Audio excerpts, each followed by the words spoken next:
என்றால் வேறொரு விஷயம், தாலமுன் இல்ம் என்றால் இன்னொரு விஷயம். திக்ருடையவர்களிடத்தில் போய் கேளுங்க. இன்குன்தும் லா தஅலமூன், உங்களுக்கு இல்ம் இல்லை என்றா, இல்ம் இல்லாத போய் திக்ருள்ளவர்கிட்ட கேட்டா என்ன கிடைக்கும்? அவர் ஒரு நாளைக்கு 1 லட்சம் திக்ர் செய்கிறார், மദ്രസാவில் ஓதல்ல, நஹ்வு தெரியாது, ஒன்றுமே தெரியாது, தர்ஜமத்துல் குர்ஆன் மட்டும்தான் அவர் பார்க்கிறார். ஆனால் ஒரு நாளைக்கு 1 லட்சம் திக்ர் செய்யக்கூடிய ஒருவர் 10 வருடங்கள் திக்ர் செஞ்சிட்டாரு. அவர் பொதுமக்கள்ல ஒருத்தர். அவர்கிட்ட போய் சூரத்துல் பக்கரா 25ஆம் ஆயத்துக்கு பொருள் சொல்லுங்களே என்று கேட்டா என்ன, நான் ஆலிமா உலமாக்கள்கிட்ட போய் கேளுங்க. இல்ல அல்லாஹ் குர்ஆன்ல சொல்ல திக்ருடையவங்கள்ட்ட கேட்க சொல்லி, நீங்க 10 வருஷமா திக்ர் செய்றீங்களே, ஒரு நாளைக்கு 1 லட்சம் செய்றீங்களே, அஹ்லுல் திக்ர் என்று சொன்னால் அஹ்லுல் இல்மு தான், இல்முடையவர்கள் தான். அஹ்லுல் திக்ர் என்று அல்லாஹ் தஆலா இந்த இடத்துல திக்ரை வைத்து சொல்வதற்கு காரணம் என்ன தெரியுமா? அந்த இல்மு திக்ரின் மூலமாக கிடைத்த இல்ஹாமியத் என்னும் அறிவு. குர்ஆனுக்கு நேரடி பொருள் அங்க கேட்கல, தர்ஜமா இருக்குது. அதுக்கு தப்சீர் விளக்கம் கொடுக்கும் உலமாக்களாக இருந்தாலும் மദ്രസാவில் உள்ள உலமாக்களாக இருந்தால் சில இடங்களை நான் சொல்லி காட்டுவேன். உலமாக்களை தரக்குறைவாக பேசுறதுக்கு அல்ல, நாங்கள் எல்லாம் உலமாக்கள், பேச்சாளர்கள், முதர்ரிசுகள், மദ്രസാவில் உள்ள பெரிய பேரறிஞர், மாமேதை, அறிவு கடல், இப்படி எல்லாம் சொல்கிறோம். நாங்க எல்லாரும் யார் தெரியுமா? இப்ப ரகசியத்தை சொல்லட்டுமா? நாங்க எல்லாரும் யாரோ எழுதின கிதாபை வாசிச்சிட்டு அல்லாஹ் தந்த பேச்சு வந்தால பேசிட்டு போறவர்களை தானே தவிர எங்கட கல்வி எந்த ஞான ஊற்றுக்களும் கிடையாது. ஞான ஊற்றுக்கள் கல்விக்கு வேண்டுமா? லதுன்னியத்தான இல்மு வேண்டுமா? வஹுபியத்தான இல்மு வேண்டுமா? காமிலான ஷேகுமார்களை பிடித்து பல வருடங்களின் பின்பு அல்லாஹு தஆலா திறந்து தர வேண்டும். 1000ல் ஒருத்தருக்கு தராது. இதைத்தான் இமாம் கஸாலி ரஹ்மத்துல்லாஹி அலைஹி சொன்னாங்க. வையாத்து உமுரி, பலவிதமான கிதாபுகளை எழுதினேன், பலவிதமான தர்சுகளை செஞ்சேன், எல்லாம் செஞ்சும் தொழுகைக்குள்ளே எனக்கு ஒரு பேணுதல் பக்குவம் வரவில்லையே. லா ஸலாத்த லிமன் லா ஃபாத்திஹத லஹு, யாருக்கு சூரத்துல் ஃபாத்திஹா இல்லையோ அவருக்கு தொழுகையே இல்ல. இது என்னிடத்தில் இருக்கிறது, ஃபாத்திஹா ஓதுகிறேன். இன்னொரு ஹதீஸ் இருக்குது, லா ஸலாத்த லிமன் லா ஹுதூருல் கல்ப், யாருக்கு கல்பிலே ஹுதூர் குஷூ இல்லையோ, யாருடைய கல்புல தொழுகைக்கு உள்ள கல்பு நுழையவில்லையோ அவருக்கும் தொழுகை இல்லை என்று சிந்திக்க துவங்கி காமிலான ஷேகை பிடித்து அவர்களுடைய பையத்தின் மூலம் திக்ருகளை செய்துவிட்டு ஞானத்தை கற்ற பின்பு சொல்கிறார்கள், வையாத்து உமுரி, இவ்வளவு காலமும் நான் வாழ்க்கையை வீணாக்கிட்டேன். வீண் என்று சொன்னா வீண் அல்ல, அது அவர்களுடைய பார்வையில அது வீணாக கருதினார்கள். அந்த நேரமே ஒரு காமிலான ஷேகை நான் பிடித்திருந்தால் இந்த ஞானம் பல வருடங்களுக்கு முன்பாக எனக்கு கிடைச்சிருக்குமே என்று சிந்தித்தார்கள். எனவேதான் அல்லாஹு தஆலாவின் நல்லடியார்களே, அல் குர்ஆன்ல அல்லாஹு தஆலா சொல்கிறான், வ இன் மின் ஷைஇன் இல்லா யுஸப்பிஹு பிஹம்திஹி, எந்த ஒரு வஸ்துவாக இருந்தாலும் எதுவாக இருந்தாலும் அல்லாஹ்வை தஸ்பீஹ் செய்துதான் ஆகிறது. அல்லாஹ்வை தஸ்பீஹ் செய்யாத எந்த பொருளும் இல்ல. மரம் மட்டையாக இருக்கலாம், கடல் கரையாக இருக்கலாம், வானம் பூமி, சப்பஹ லில்லாஹி மா பிஸ் ஸமாவாத்தி வல் அர்த், அப்படிதானே?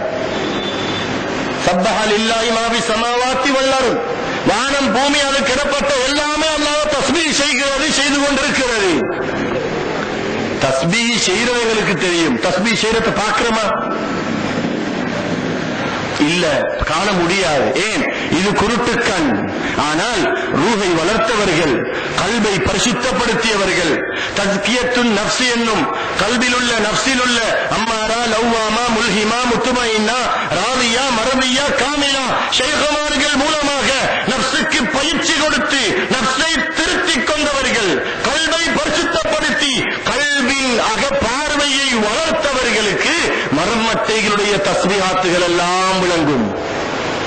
வன்னஜ்மு வஷ்ஷஜரு யஸ்ஜுதான், நட்சத்திரங்களும் மரமட்டைகளும் அல்லாஹ்வை சுஜூது செய்கின்றன. குர்ஆன் சுஜூது செய்வதற்கு தெரியும், பார்க்கிறோமா? இல்லை. ஒரு தடவை கண்மணி நாயகம் ஸல்லல்லாஹு அலைஹி வஸல்லம் அவர்கள் மஸ்ஜிதுன் நபவியிலே சஹாபா பெருமக்களோடு உட்கார்ந்து கொண்டிருக்கும் பொழுது ஒரு பீங்கான், ஒரு தட்டிலே உணவு வகைகள் வந்தது. அந்த உணவை பார்த்து கொண்டு கண்மணி நாயகம் ஸல்லல்லாஹு அலைஹி வஸல்லம் அவங்க சொன்னாங்க, என் அருமை தோழர்களே, உணவு தட்டு, இந்த தட்டில் உள்ள உணவு கூட அல்லாஹ்வை திக்ர் செய்கிறது, தஸ்பீஹ்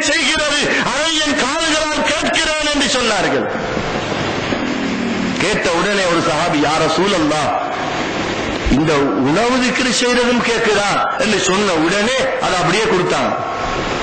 கொடுத்த உடனே அந்த சஹாபி அதை காதுல வச்சு பார்த்தாங்க. யா ரசூலல்லாஹ், அல்லாஹ்வின் மீது ஆணையாக இந்த தட்டில் உள்ள உணவு திக்ர் செய்கிறதை நான் கேட்கிறேன். அதை மற்ற சஹாபிக்கு கொடுக்க சொன்னாங்க, கொடுத்தாங்க. அதை காதுல வச்சாங்க. வச்ச உடனே யா ரசூலல்லாஹ், என்ன ஆச்சரியம், இவ்வளவு காலமும் இல்லாத ஒரு ஆச்சரியமான செய்தி, இந்த உணவு திக்ர் செய்வதை நான் கேட்கிறேன் யா ரசூலல்லாஹ் என்று சொன்னார்கள். சொன்ன உடனே மற்ற ஒவ்வொரு சஹாபியும் ஆசைப்படுகிறார்கள், அவங்க எல்லாரும் கேட்கிறதுக்காக. ஆனால் எல்லாம் அறிந்த ரசூல் ஸல்லல்லாஹு அலைஹி வஸல்லம், முற்கால அறிவும் கொடுக்கப்பட்ட கண்மணி நாயகம் ஸல்லல்லாஹு அலைஹி வஸல்லம், இறந்த காலம், நிகழ்காலம், எதிர்காலத்தின் மறைவான ஞானங்களை எல்லாம் அல்லாஹ்வினால் அள்ளி வழங்கப்பட்ட நமது உயிரினும் மேலான கண்மணி முஹம்மது முஸ்தபா ஸல்லல்லாஹு அலைஹி வஸல்லம் அவர்கள் எல்லா சஹாபாக்களும் ஆசைப்பட்டும் அவங்களுக்கு எல்லாத்த காதிலும் அதை வைக்கல, அப்படியே எடுத்துட்டாங்க. ஒரு சஹாபி எழுந்து, யா ரசூலல்லாஹ், 2 சஹாபாக்கள் அதை கேட்டாங்க, அவங்களோட பாக்கியம் அது, எல்லாரும் கேட்கிற மாதிரி எங்களுக்கு ஒரு பாக்கியம் இல்லையா என்று கேட்ட உடனே கண்மணி நாயகம் ஸல்லல்லாஹு அலைஹி வஸல்லம் அவர்கள் சஹாபாக்களை பார்த்து, எல்லாரோட காதிலையும் எனக்கு வைக்கலாம், ஆனால் யாராவது ஒரு சஹாபி யா ரசூலல்லாஹ் எனக்கு அது கேட்கவில்லையே என்று சொன்னால் அவரை நீங்கள் மட்டம் தட்டி விடுவீர்கள், அவர் எங்களை விட அறிவிலும் ஞானத்திலும் குறைந்தவர்கள் என்று நினைப்பீர்கள். எனவே பக்குவப்படுவதற்கும் இன்னும் எத்தனையோ பேர் இடத்தில் இருக்கிறார்கள், எல்லோராலும் எல்லாம் செய்ய முடியாது என்று சொல்லி காட்டினார்கள். இன்னொரு தடவை சஹாபா பெருமக்கள் ஒட்டகங்களின் மீது ஏறி உட்கார்ந்து சொந்த விஷயங்களை கதைச்சு கொண்டிருந்தாங்க. ரசூல் ஸல்லல்லாஹு அலைஹி வஸல்லம் அவர்கள் அந்த இடத்தால போகும் பொழுது சொன்னாங்க, என் அருமை தோழர்களே, மிருகங்கள் எல்லாம் அல்லாஹ்வை தஸ்பீஹ் செய்கின்றன, அல்லாஹ்வை திக்ர் செய்கின்றன.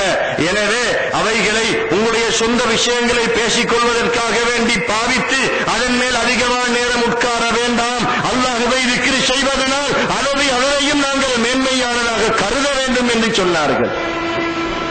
அந்த அளவுக்கு கண்மணி நாயகம் ஸல்லல்லாஹு அலைஹி வஸல்லம் அவர்கள் இந்த உலகத்திலே வெளிரங்கமான இல்மையும் கொடுத்தார்கள், உள்ரங்கமான இல்மையும் கொடுத்தார்கள்.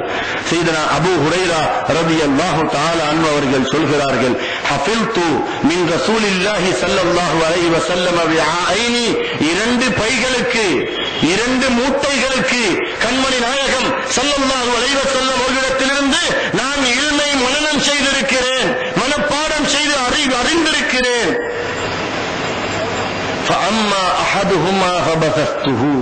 அதுல ஒன்றைத்தான் நான் திறந்து அவிழ்த்து மக்கள் மத்தியில் விட்டிருக்கிறேன். அடுத்த அடுத்த மூட்டையை நான் திறந்து மக்களுக்கு சொல்வேன் என்று சொன்னால் என்று இந்த இவரத்தை காட்டினாங்க. குரவலையா தொண்டை குரவலையை காட்டினாங்க. இந்த விஷயங்களை நான் சொன்னேன் என்று சொன்னா நீங்க எல்லாரும் சேர்ந்து இந்த கழுத்தை வெட்டி போட்டுருவீங்க. காரணம் அது ஹகீகத்தினுடைய இல்மு, அது ஞானம் சம்பந்தப்பட்டது. எல்லோருக்கும் எல்லாம் தெரியாது, அது வெளிரங்க இல்மல்ல. அந்த உள்ரங்கமான இல்மை சொன்னார்களே, அப்படி சொல்லிவிட்டு மறைக்கவில்லை, ரகசியமாக அவர்கள் அல்லாஹுவை நெருங்கிய நல்லடியார்களுக்கு கொடுத்தார்கள். அது ஜுனைதுல் பக்தாதி ரலியல்லாஹு அவர்களை வந்து எட்டியது, ஹசன் பஸ்ரி ரஹ்மத்துல்லாஹி அலைஹி அவர்களை வந்து எட்டியது, யஹ்யா இப்னு முஈன் ரஹ்மத்துல்லாஹி அவர்களை வந்து எட்டியது. பெரும் பெரும் இமாம்கள், மதுஹபுடைய இமாம்களுக்கும் வந்து கடைசியாக அப்படியே நமது காதிரியா தரிகாவின் மாபெரும் குத்துபுல் அக்தாப், குத்துபுமார்களுக்கெல்லாம் மாபெரும் குத்துபு முஹையத்தீன் அப்துல் காதிர் ஜீலானி கத்தஸல்லாஹு சிர்ரஹுல் அஸீஸ் வரதியல்லாஹு தஆலா அன்ஹு அவர்களிடத்திலே அந்த ஞானம் வந்து சேர்ந்தது. இன்னொரு புறமாக இன்னொரு சில்சிலாவின் மூலம் அது அப்படியே சுல்தானுல் ஆரிஃபீன் அஸ்ஸையீத் அஹ்மதுல் கபீர் ரிஃபாயி ரலியல்லாஹு தஆலா அன்ஹு அவர்களை வந்து சேர்ந்தது.